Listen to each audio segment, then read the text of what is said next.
గుంటూరు నగర auto drivers and workers union నగర 8వ మహాసభ స్థానిక కొత్తపేటలోని మల్లాయలింగ భవన్లో యూనియన్ నగర అధ్యక్షులు కురాకుల రాంప్రసాద్ అధ్యక్షతన జరిగింది.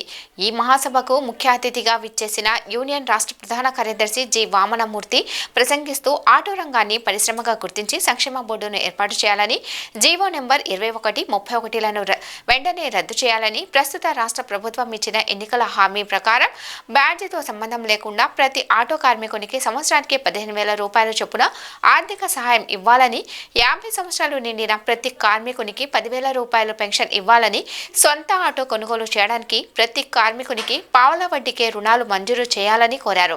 ఈ మహాసభ వేదికపై నగర గౌరవాధ్యక్షులు కోట మాల్యాద్రి, ఏఐటియుసి జిల్లా ప్రధాన కార్యదర్శి మేడ హనుమంతరావు, జిల్లా అధ్యక్షులు ఆకిటి అరుణ్ కుమార్, నగర అధ్యక్షులు రావుల అంజిబాబు, ఆటో యూనియన్ జిల్లా అధ్యక్షులు పుప్పాల సత్యనారాయణ, ఇప్తా జాతీయ కార్యదర్శి గని, ఏఐవైఎఫ్ జిల్లా అధ్యక్షులు జంగాల చైతన్య తదితరులు పాల్గొన్నారు.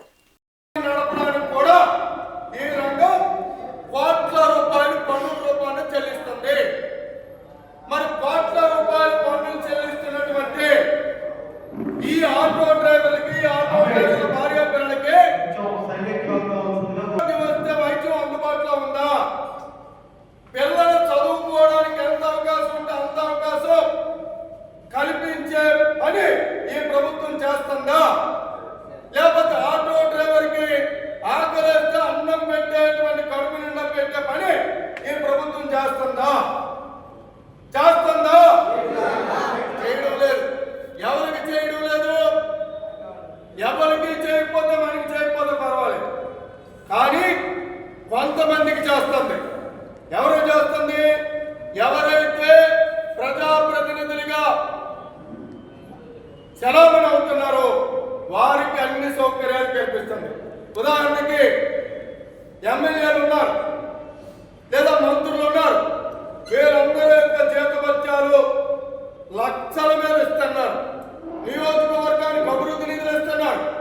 ఒక ఎమ్మెల్యే గారికి అనారోగ్యం వస్తే కార్పొరేట్ పేరు గావించినటువంటి ఆసుపత్రిలో ఉచిత వైద్యం ఇస్తున్నారు.